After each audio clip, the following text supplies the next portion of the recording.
सभी जनता से एक ही अपील करना चाहूँगा, अगर मेरी वीडियो कहीं से भी देख रहे हैं तो जैसे अभी बिहार में चुनाव चल रहा है और झारखंड में भी चुनाव चला, तो वहाँ देख लीजिए क्या परिस्थिति हुई। पीड़ित जमाकर्ता सीधा एक चीज़ ध्यान रखें, ये ना कहें कि जो हमें सहारा से पैसा दिलवाएगा हम उसको वोट देंगे। जी नहीं, हम लोगों के साथ 2012 से यही तो हो रहा है। जो भी नेता आता है वो एक ही चीज़ कहता है कि हम आपके साथ हैं, आप हमें जिताइए, हम आपके साथ हैं। जीतने के बाद क्या कर रहे हैं? जीतने के बाद अगर यही चीज़ हम जा रहे हैं उनके पास लेके, तो घर तक उनके जो ऑफिस है, ऑफिस तक एंट्री नहीं मिलती है। तो पीड़ित जमाकर्ता समझें, ये ना कहें कि जो हमें पैसा दिलाएगा हम उसको जिताएंगे। सीधा एक सवाल, पहले आप मेरा पैसा दिलाइए मेरे अकाउंट में, उसके बाद आप हमसे वोट लीजिए। ये समझना पड़ेगा जमाकर्ता को और कार्यकर्ता को। हाँ, कुछ कार्यकर्ता चमचे हैं सहारा के, कुछ चमचे हैं। अभी जैसे काफ़ी अफवाहें चल रहा है 25 लाख का, वो चमचे होते हैं जो बीच बीच में जमाकर्ता को गुमराह करता है।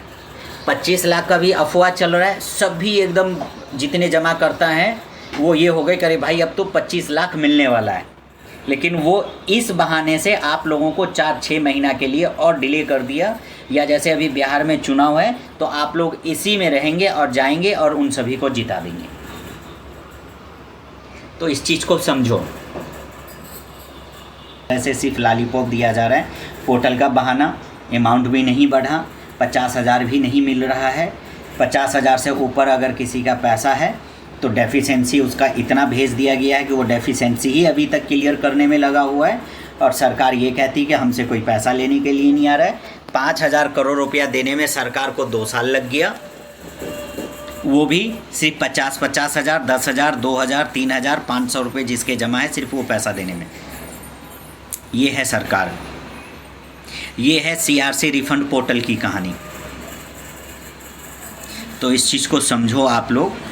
और इस व्यक्ति का अब एफिडेविट बनेगा, तब जाके ये दोबारा फिर इसके पोर्टल पे लोड होगा, उसके बाद फिर इसका एप्लीकेशन निकलेगा, फिर उनका सारा चीज़ सिग्नेचर वगैरह होगा, फिर वो दोबारा फिर इस पोर्टल पे अपडेट होगा। उसके बाद फिर CRC के तरफ से मैसेज आएगा कि 45 दिन में आपका पैसा आ जाएगा, 45 दिन के बाद, वर्किंग डे।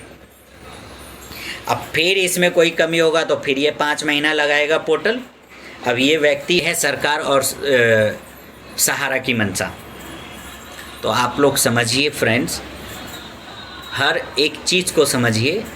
इतने समझदार आप लोग हैं कि सही और गलत का फ़र्क आप लोग समझ सकते हैं, निकाल सकते हैं।